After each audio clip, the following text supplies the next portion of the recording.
Free throw shooting. Let's start with free throw shooting. As we all know, free throw shooting seems to be easy because of the word free, but it's not. It's probably one of the most difficult shots that you can make on the basketball court, mainly because there's no defense. So when there's no defense, the focus begins with yourself. You have to somehow find a way to get yourself comfortable, understand the fundamentals of the shot, and then step to the free throw line and make the shot. Now, there's a lot of other factors that plays into free throw shooting. You have your mind, basically fighting itself to go through the fundamentals. Then you have the fans and the expectations of making the free throw shot. So the things and the simple things that you should think about when you get to the free throw line is to be comfortable. Now, we're going to go over the fundamentals of what it takes to shoot a free throw, and it's very basic. And when we talk about basic, we talk about the things that can be carried from the free throw shot to any shot on the basketball court. It's only focused when you're at the free throw shot because it is a free shot and everybody's just focusing on you. That's probably why it makes it more difficult to make the free throw shot. So when I step to the free throw line, some of the things that I think about is the fundamentals of the shot, but at the same time, to get myself relaxed and go through the rhythms and the things that I've been practicing away from the game situation. And that's why when you're practicing your free throw, you should always have the mental thought of a game, so that when the time comes within the game, you're relaxed and everything comes to you very easily. A lot of inhibitors are out there, from the fans to the mascots waving their hands, or to the other players talking to you while you're trying to focus on the shot. But as a free throw shooter, you got to be able to focus on the job itself, which is to make the free throw shot. So my first thing is try to get my base set.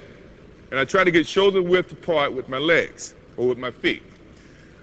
9 times out of 10, my right foot's going to be ahead of my left, mainly because that's a certain comfort level. A lot of times players come in, they try to be parallel, or if they're left-handed, they try to put their left foot forward, which is all fine and good. But the most important thing is try to get a balance. So once I get my balance, everything starts from that point forward. I go through my ritual, which is I spin the ball, I dribble 3 times, and I spin it again. Then I feel like I'm comfortable and I'm ready to go through with the shot. So as I go through my ritual, I spin it again. Now I'm starting to focus on my target. There's 3 focal points that people try to teach. When you're following through with the shot, you're either reaching for the rim, reaching your hand inside the rim, or reaching to the back of the rim. Now when you think about shooting, the first thing you want to think about is getting the ball on your fingertips. Fingertips meaning you got space between the ball and your palm of your hands. The reason that you don't have it on your palm, because once the ball gets on your palm, you cannot control the basketball. When it's on your fingertips, you have better control of the basketball. Now, if you're a right-handed shooter, your left hand is primarily going to be used as a guide. Now, if you feel like your left hand is shooting the basketball, 9 times out of 10, you're going to be a two-handed shooter. And I don't know how accurate you can be with the two-handed shot. So once I go back to my balance, getting my feet set, going through my ritual, now I got my target, I got my fingertips, I got my L shape pointing towards the target. It's a little bit off the right of my ear or my face or my eye. I see the target, and now I continue on with the shot. When I'm continuing on with the shot, I'm taking all my motion from my feet all the way through to my fingertips, going straight at the shot or straight at the target. So let's try one. Go through my ritual, I got my balance, I see my target, and I follow through.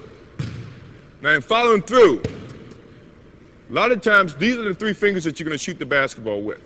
If these other 2 fingers come into play, you're shooting with a different rotation than what's taught. What's taught is to try to have this correct backspin, where the ball is going head over heel or spinning back towards you. If it's going this way, or this spin, you're using these fingers a lot more than you probably should. And that makes a difference when you're up there at the rim and the ball starts to bouncing around. If you have the correct backspin, your shot may bounce around and go into the basketball hole. Go through my balance, my ritual, starts with my legs, and going towards the target. And always trying to finish on your toes. Finishing on your toes because you're carrying every little energy towards that target, and that's important. It's hard to shoot if you're going to be falling back, falling this way, or falling this way. So you want to take all your energy towards that target with your focus. Now another thing, another thought process is you always want to maintain a certain focus with the rim. Understanding what are you going to do, where you're shooting it, and with all the confidence in the world. Now, if you don't have the confidence that you can make a free throw, when you're shooting free throws, if you got negative thoughts, negative things happen. If you got positive thoughts, positive things happen. If you practice your free throws as often as you probably should in practice, so when it comes to the game, you have a certain confidence and a certain comfort, you're going to make your free throw shot. Believe me, shooting free throws demands a lot of work, mainly because it's not free. Anything that's free is always hard. Haven't your parents ever told you that if it comes free, that means you're not putting forth the effort?